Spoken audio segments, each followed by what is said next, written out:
Amanda Savinelli. Mae Amanda Savinelli yn aelod o ferched y Wawr cangen Bro Cranogwen Ceredigion. Mae'n fam i 2 o blant sydd bellach yn oedolion ac yn ddiweddar graddiodd ac anrhydedd dosbarth cyntaf mewn dylunio ffasiwn o goleg Sir Gaer. Pam penderfynu dilyn y cwrs? Rwyf wedi bod wrth fy modd yn gwneud dillad ers pan oeddwn i'n blentyn. Roedd dad yn teilwra ac yn gadael i fi wneud pethau o ddarna mân o ddefnydd. Yna rhoddodd beiriant gwnïo i fi a doedd dim edrych yn ôl wedyn. Ar ôl gadael ysgol, is i weithio i gwmni Laura Ashley yn Carno a chael y cyfle i wneud ffrogiau prodas ac yn y blaen. Wedyn, dychwelyd adre a magu teulu. Ond nawr bod ym mhlant wedi tyfu fyny, rwy'n teimlo mai dyma'r amser iawn i ddychwelyd i'r brifysgol a buddsoddi yno fy hun. Fy mod i wedi parhau i wneud gwisgoedd i gleientiaid, roeddwn i'n dibynnu ar addasu patrymau yn hytrach na creu fy matrymau fy hun. Roeddwn i eisiau datblygu fy sgiliau technegol mwyn gallu gwneud hynny'n iawn. Roeddwn i hefyd yn ymwybodol o faint mae technoleg bellach yn dylanwadu ar ddylunio a gwneud patrymau, ac roeddwn i'n awyddus i ddysgu'r prosesau digidol newydd hyn. Roedd gallu dylunio fy ffafrigiau fy hun a'i hargraffu yn arbennig o bwysig i mi. Nid oedd dilyn fy anger dros ffasiwn yn ymwneud ac ennill cymwyster yn unig. Roedd yn ymwneud ac anrhydeddu pwy ydw i wedi bod erioed a phrofi i mi fy hun nad ydy hi byth yn rhy hwyr i ddilyn yr hyn rydw i'n ei garu. A sut brofiad ges ti yn y coleg? Roedd astudio ffasiwn fel myfyriwr aeddfed yn ysgol celf Coleg Sir Gaer yn brofiad mor gadarnhaol a gwerth chweil i mi. Bod llawer o fyfyrwyr iau yn yr adran ffasiwn, daethom yn ffrindiau oes drwy gefnogi'n gilydd mewn gwahanol ffyrdd. Roeddwn i'n gallu rhannu fy sgiliau gwnïo am gwybodaeth ymarferol, tra roedden nhw'n hynod o amyneddgar a chymwyn asgar wrth i mi ddysgu sgiliau dyluniau technegol newydd ar y cyfrifiadur. Roedd cael fy amgylchynu gan bobl greadigol a rhannu syniadau ac ysbrydoliaeth yn gwneud y profiad cyfad yn wirioneddol wych.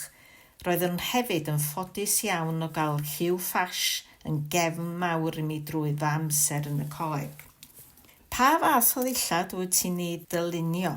Fyddwn i ddim yn deud fy mod i'n dylunio un arddull benodol o ddillad, gan fy mod i wir yn credu ei bod hi'n bwysig creu ar gyfer yr unigolyn a chynhyrchu darn arbennig sy'n adlewyrchu ei personoliaeth a'i steil unigryw ei hunain.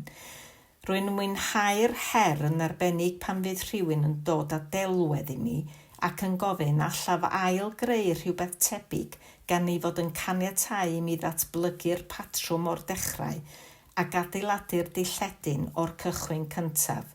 Ar lefel bersonol, rwy'n cael fy nenyn arbennig at ddylunio wedi ysbrydoli gan Japan ac rwy'n dwlu ar gyfunor elfennau glân strwythuredig hynny a chyffyrddiadau cynnil o ddylanwad traddodiadol Cymru i greu rhywbeth unigryw. O ble daw'r ysbrydoliaeth? Rwy'n cael fy ysbrydoli gan yr amgylchedd a hanes, yn aml drwy gerdded a threulio amser yn yr awyr agored. Ar gyfer fy nghasgliad terfynol, y gorllewin gwyllt, defnyddiau sliwiau du, llwyd a gwyn i adleisio'r arfordir ac i gynrychioli cysgodion yr rhai sydd wedi mynd o'n blaenau. A'r fflachiadau coch yn symbol o ysbryd angerddol y genedl. Fe grewyd patrymau ar y textiliau drwy wneud rhwbiadau o'r creigiau lleol ac fe gymerais fy manicyn am ffabrigau gwahanol i'w leoliadau gan gynnwys Cwm Tydi, Llangrannog, Porthgain a mynyddoedd y Preseli, lle bu'n yn gosod defnydd ac yn pinio gan ymateb yn uniongyrchol i'r amgylchedd a'r hanes lleol. Roedd y byclau yn y casgliad yn symboleiddio giatiau sy'n gysylltiedig â therfysgoedd Beca gan glymu'r dyluniau a naratif Cymreig bwerus. Pwy ydy dy hoff gynlynydd a pham?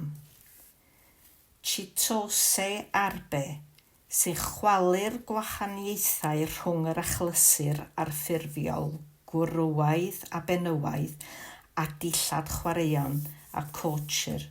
Beth yw dy agwedd at dillad ffasiynol rhad?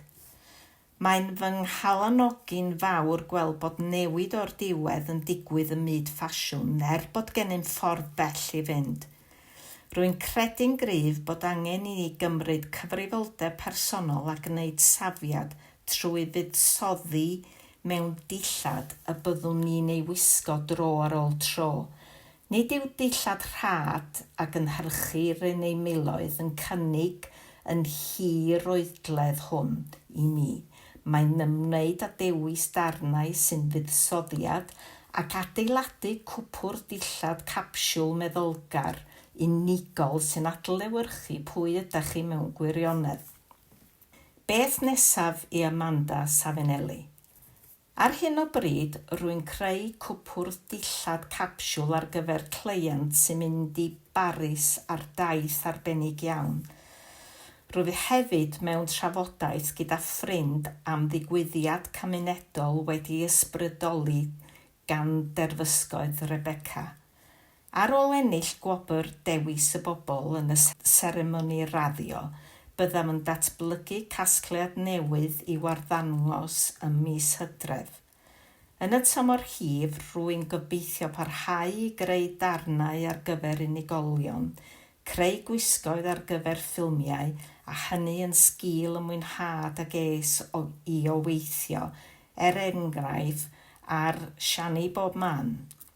Hoffwn weithio gyda phlant, mae fy nghasgliad y gorllewin gwyllt yn adlewyrchu ein gorffennol ac yn addas ar dysgu pobl ifanc am agweddau o hanes Cymru.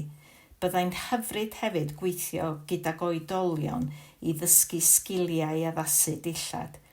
Mae peidio gwastraffu mor bwysig. Y nod yw creu ac addasu dillad y gall pobl drysori am byth.